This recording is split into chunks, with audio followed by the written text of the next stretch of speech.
together, we'll go far.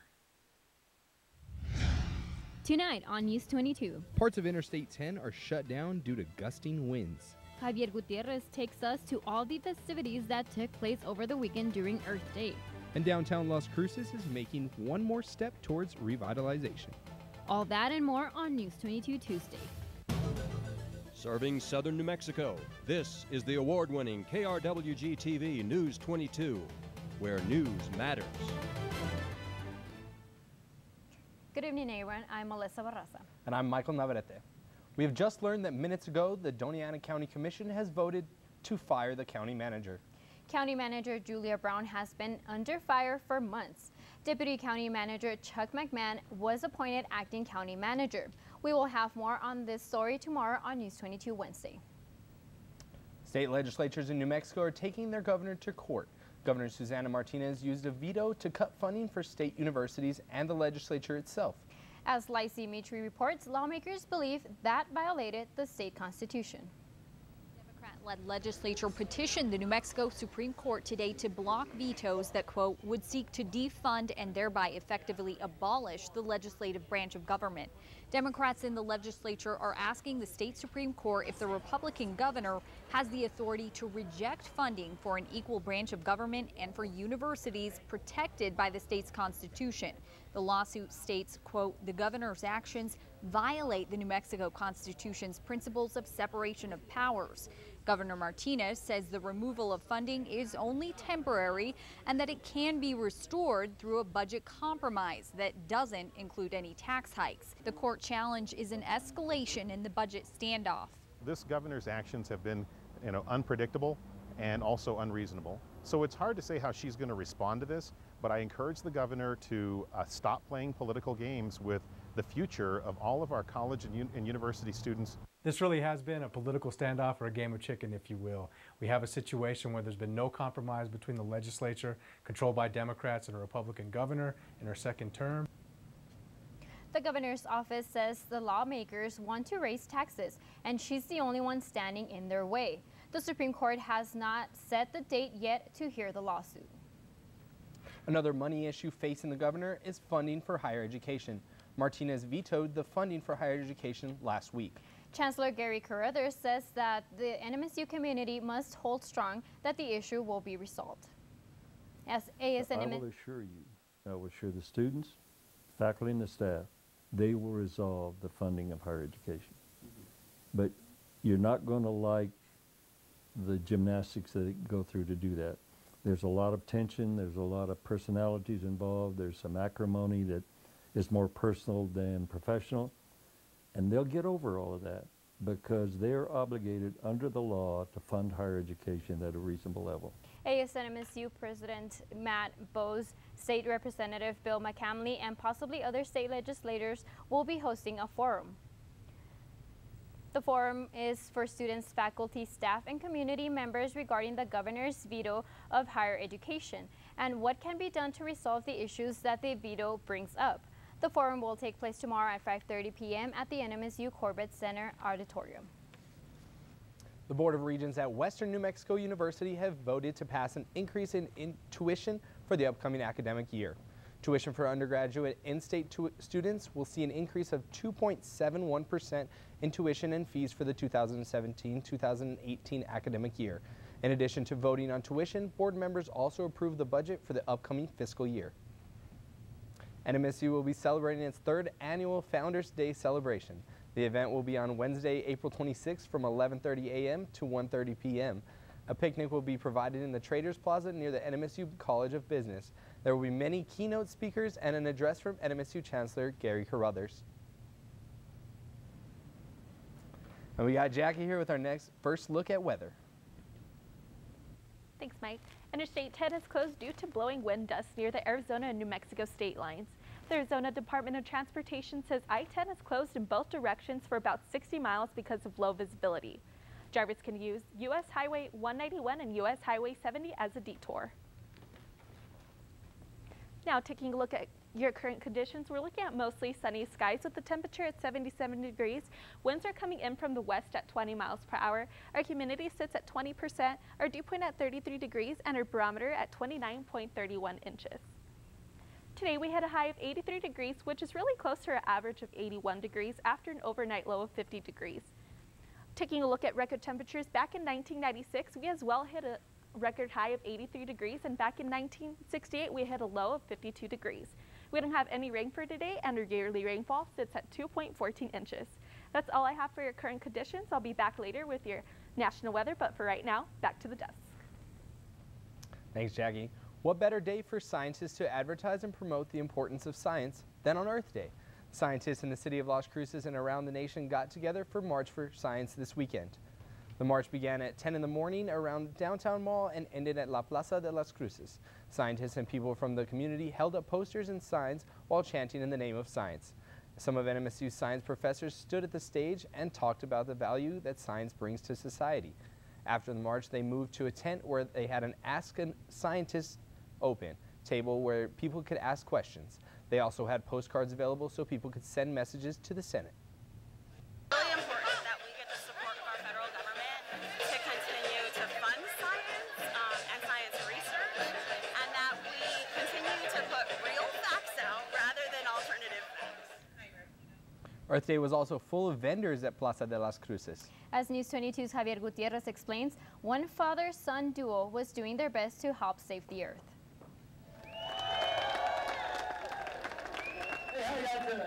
The March for Science was a big addition to the regular Earth Day celebration that takes place every year.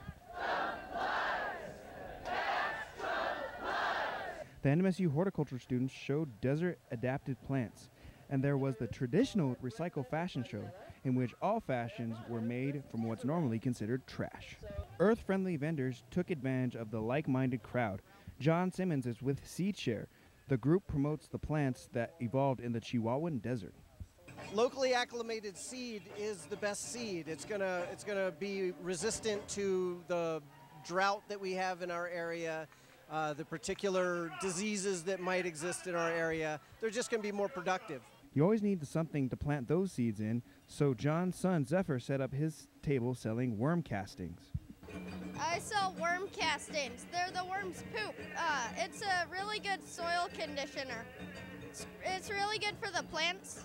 And mine have mycorrhizals in them, so like those get ingrained into the soil. And there's also worm cocoons, so the worms hatch. Zephyr found worm castings beneficial by growing his own plants. In fact, so beneficial he decided to sell his own.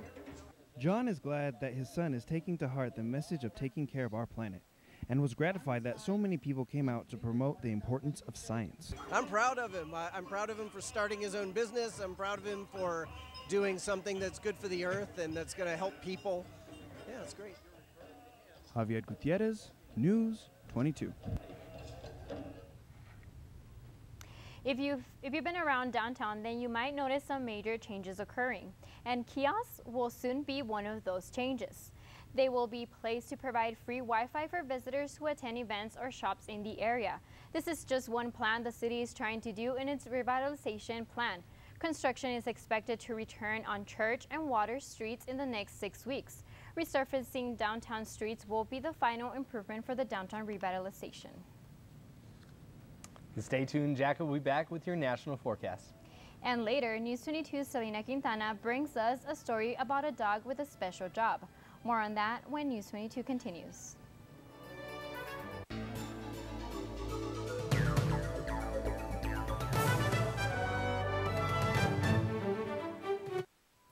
Hi, I'm Norma Vichot, Program Manager for KRWG.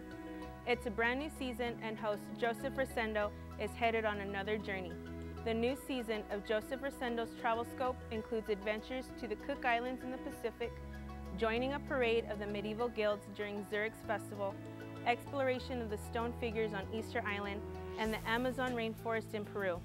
Come scale new heights of adventure, natural splendor, and cultural richness this season. The travel adventure begins Sundays at 2 p.m. on KRWG. Watch MHZ Worldview on Digital Broadcast Channel 22.2. Every day, world news and public affairs, and every night, international dramas, all in English or with English subtitles. Worldview is also available on Comcast Channel 395 in Las Cruces and 399 in Silver City and Spectrum Channel 1271 in El Paso. Become a member anytime at krwg.org. Welcome back. You're watching News 22 Tuesday, where news matters. With all the sunshine in New Mexico, we must always be aware of the danger of skin cancer. Today, AggieFit offered free skin cancer screenings. All you had to do was show your ID. It was held inside the NMSU Aquatic Center. A wave health education specialist was there to do the work. The UV rays are so strong and so high almost all the time, and people are a lot of the time out in the sun. AggieFit offers a variety of free screenings throughout the year. New Mexico made the list for a 2017 ranking, and not for a good reason. According to the SafeWise, New Mexico is now considered one of the most dangerous states for drivers. Throughout the nation, it has one of the highest driving fatality rates. The record is 203 fatalities per 1,000 drivers. New Mexico is right under North Dakota, which is the most dangerous state to drive in. This past weekend, a loyal member of the NMSU Campus Police Department was remembered for his dedicated service. His name was Ray, and as News 22 Selena Quintana reports, what was different about this memorial service is that officer, Ray, was a dog.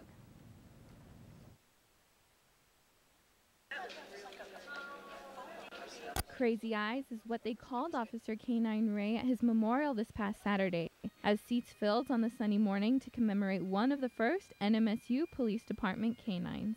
It was a peaceful memorial at the DACC's East Mesa campus courtyard. There were pictures of K9 Ray and his partner Sergeant Ryan Beck. There were also Officer Ray's favorite toys and even his collar. Officer K9 Ray's job was sniffing out bombs and drugs, but Lieutenant Brandy Teixeira says it was his character that everyone remembers. I knew firsthand those crazy eyes, but he was very loving as well, and he was a good dog.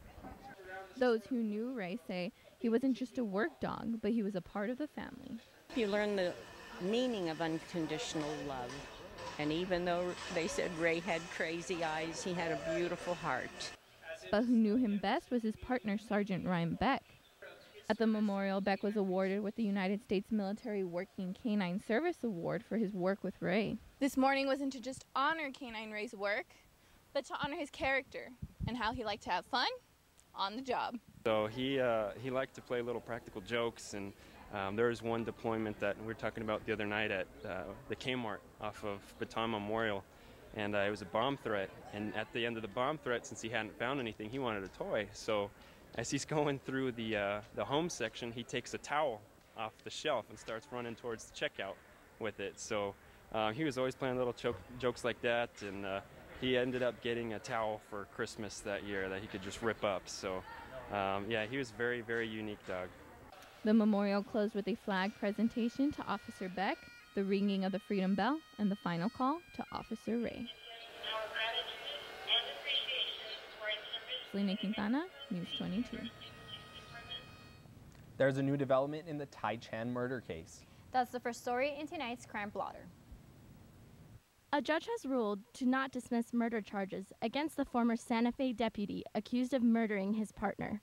Tai Chan is set to appear in court on May 8th here in Las Cruces. Chan will appear in court for a pretrial conference on Friday. Police identified the suspect of the shooting at an apartment complex Saturday morning. 21-year-old Joel Arciniega was arrested on an open count of murder. Benjamin Montoya was killed with one gunshot wound on his chest. Arciniega is in jail without a bond. A 50-year-old woman is in jail after the 6th time she was arrested on drunk driving charges. Diane Tarr was arrested after she crashed into 3 cars. No injuries were reported, and Tarr is being held without bond. A 69-year-old East Mesa man has been charged with 9 accounts of aggravated assault. Victims said Robert Quigley tried to run them over with his vehicle during a road rage incident. Quigley is being held on a $10,000 cash-only bond. I'm Faith Shafani with the Crime Blotter. After 10 years of fundraising, NMSU's Tough Enough to Wear Pink effort has come to an end. Organization co-chair Pat Cisbaro says the group knew their efforts would come to an end someday, and they still feel proud that they were able to help cancer research for 10 years. Cisbaro says since 2007, Tough Enough to Wear Pink has raised $5 million in cash and in-kind contributions to benefit breast cancer research and awareness in New Mexico. And Jackie's here with your weather.gov national forecast. Thanks, Mike. We're going to go ahead and take a look at your national forecast. So Seattle's going to be sitting at 57 degrees, Boise 55, Salt Lake City 53, Denver 60, Kansas City 76, Buffalo 69, and New York at 56 degrees. Taking a look at our next map, severe thunderstorms are going to be moving into Texas and Oklahoma tonight. They're going to be looking at hailstorms, damaging winds, flooding downpours, and isolated tornadoes in Springfield, Oklahoma, St. Louis, and Jackson. These conditions are expected to last until tomorrow, but in our next map, these conditions are expected to continue again starting Friday in these areas. Again, Springfield, Little Rock, Dallas, and Oklahoma City are going to be looking at tornadoes, damaging winds, large hail, and flooding downpours. Now that's all I have for your national weather. We're going to go ahead and take a quick break, but I'll be back with your New Mexico weather.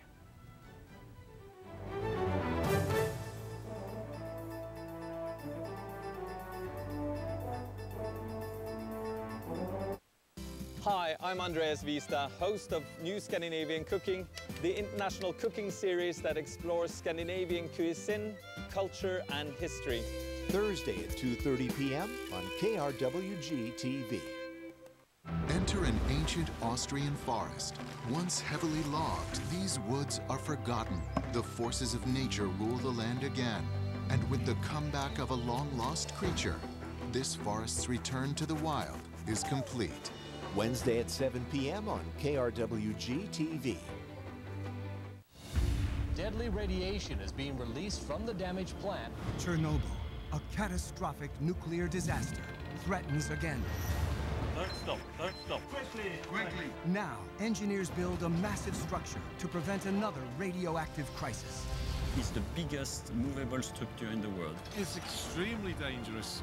Building Chernobyl's megatumor on Nova. Wednesday at 8 p.m. on KRWG-TV.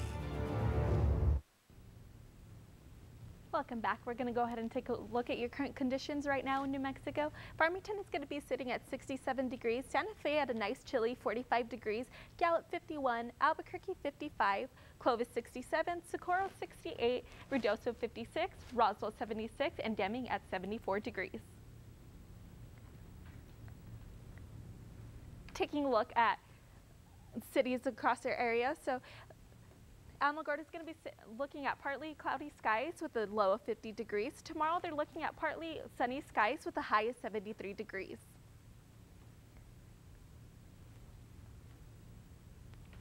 In Truth or Consequences, they're looking at partly cloudy skies with a low of 49 degrees. And tomorrow they're looking at a high of 80 degrees with partly sunny skies as well. And in Silver City, they're looking at windy skies tonight with a really chilly 38 degrees as their low, and tomorrow we're looking at partly sunny skies with a high of 69 degrees. And here in Las Cruces, we're looking at partly cloudy skies with a low of 50 degrees, and tomorrow we're looking at partly sunny skies with a high of 79 degrees. That's all I have for your New Mexico weather. I'll be back later with your 5-day forecast, but for right now, back to the desk. Thanks, Jackie. A person is dead in Texas after a shootout. That's the first story in tonight's Southwest Minute.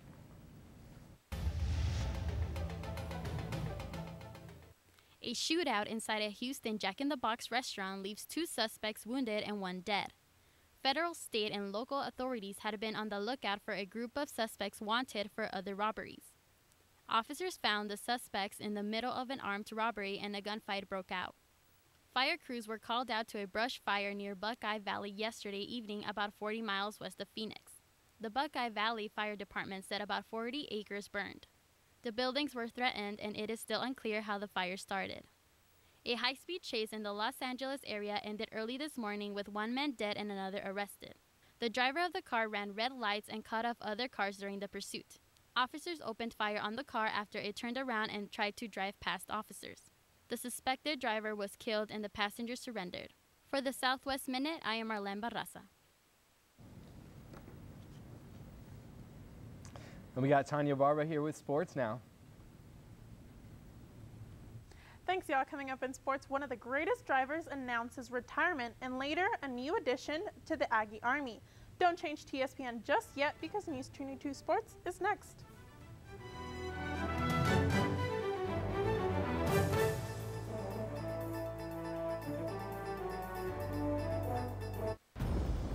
To unravel the mysteries of weather, these scientists are creating ambitious experiments, like causing an avalanche and building a tornado-proof car to get closer than ever before. Oh my God.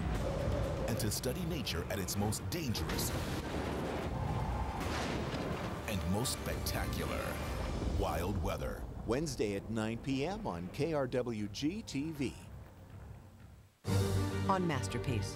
Not an hour passes where I don't miss being with you. Good, because I need to see you. I've arranged to meet the grandfather and buy him out. I think it's a great deal of money. It's your results. I'm losing a great deal of sleep over what I'm doing behind Francis's back. You wanted to take this on, remember? No turning back now. Why ever would I want to? Home Fires on Masterpiece. Thursday at 8 p.m. on KRWG TV. This is KRWG TV News 22 Sports.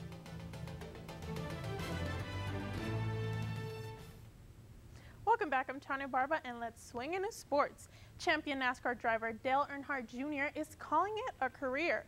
The 43-year-old missed the final 18 races of last year's NASCAR's Cup Series due to concussion-like symptoms. He returned to action this year, but has struggled, recording just one in top 10 8 starts this year, NASCAR's top circuit, including 2 Daytona 500s. He's also been named NASCAR's most popular driver in 14 straight years. Hendrick Motorsports and Earnhardt held a news conference this afternoon, and here is what he had to say. You're wondering why I reached this decision? It's really simple. I just wanted the opportunity to go out on my own terms. I wanted to honor my commitment to Rick, to my sponsors, to my team, and to the fans. I'll admit that having influence over my exit only became meaningful when it started to seem most unlikely. As you know, I missed a few races last year, and during that time I had to face the realization that my driving career may have already ended without me as so much getting a vote. And Chris Jan's first order of business as the new head coach of the NMSU men's basketball team was to hire a right-hand man. Today he selected Lou Gudino, a 20-year-old veteran, to become the Aggies' new associate head coach. Gudino just finished up his 10th season as the assistant coach of the Indiana State Sycamores. During his time there, the team had an appearance at the NCAA tournament as well as back-to-back appearances in the National Invitational Tournament. Coach Jans was thrilled to announce the hiring and firmly believes that NMSU will be better for it. And the NM State Aggies were back at home this past weekend taking on Northern Colorado. It would be a clean sweep against the Bears. In the first game, New Mexico State would win big by a score of 10-3. On Saturday, the Aggies would be dominant 7-4, and on Sunday, New Mexico State would not let up as they would close out the series 6-2. Tristan Carranza, Dan Hetzel, and Mason Fishback each had a home run during the weekend series. The Aggies are now in Tucson, Arizona, as they will be taking on number 13, the Arizona Wildcats. And tonight's play of the day is brought to you by last night's Warriors and Trailblazers game. Enjoy. Against the Lakers in any quarter, 50 is their high. Again, it's the lob. This time, Draymond Green has the Portland crowd buzzing as Draymond Green finds McGee and through McGee and the foul. And that's all for sports tonight. Join us for more sports action tomorrow. Still ahead on News 22, Jackie will be back to take a look at your 5-day forecast. But first, get your happy feet in gear. Find out which special animal is celebrating its own day today. More on that when News 22 continues.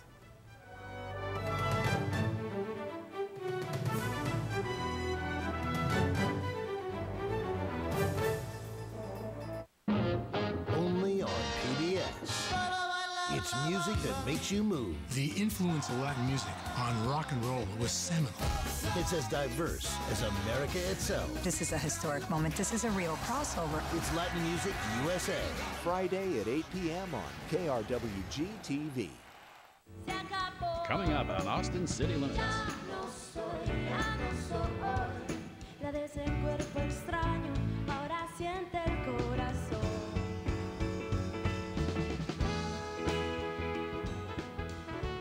Saturday at 9 p.m. on KRWG TV. Let's take a look at our top stories. New Mexico legislature is suing Susana Martinez.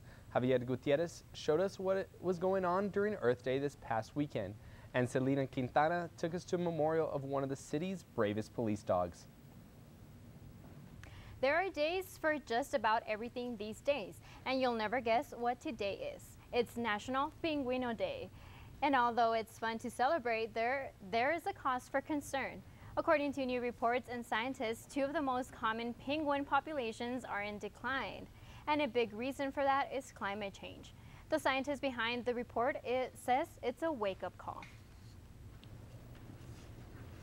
That was so cute, right? The penguins. It was really cute. What are we looking at for these next 5 days? So we're looking at lots of clouds and winds this week. So we're looking at mostly sunny skies. On Wednesday and Thursday, we're looking at clouds as well. And Friday and Saturday, we're looking at lots of wind. And Sunday is pretty much our only nice day. So it's not our best week, but we're just going to have to wait until the weekend, right? Yeah, to have good days. Right. I hope it's just not as windy as today, because today was bad. Today was really bad. And that's all for News 22 Tuesday. Thanks for joining us tonight. Tune in tomorrow night as we look at more news. I'm Melissa Barraza. I'm Michael Navarrete. I'm Jackie Loera. Good night.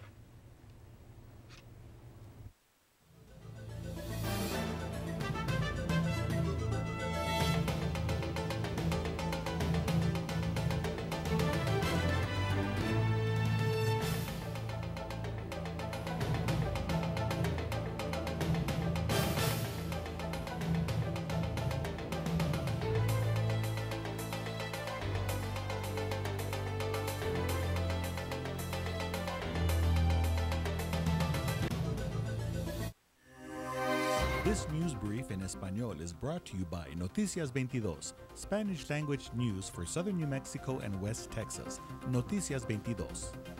Hola, ¿qué tal? Les saluda Carlos Pedruesa con este breve informativo de Noticias 22. Policías en Las Cruces han arrestado a un hombre sospechoso de un tiroteo que dejó a Benjamín Montoya, de 21 años, muerto. Joel Arciniega Sainz, de 21 años, es acusado de una cuenta de asesinato. Cerca de las 6 de la mañana el sábado, policías encontraron a Montoya con al menos una herida de bala en su pecho. Montoya fue transportado a un hospital local y murió poco después.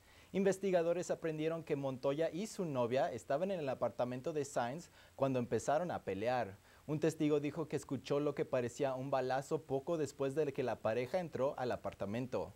Sainz y la mujer inicialmente dijeron diferentes historias a la policía sobre lo que sucedió, pero después evidencia demostró que lo que dijo Montoya era incorrecto.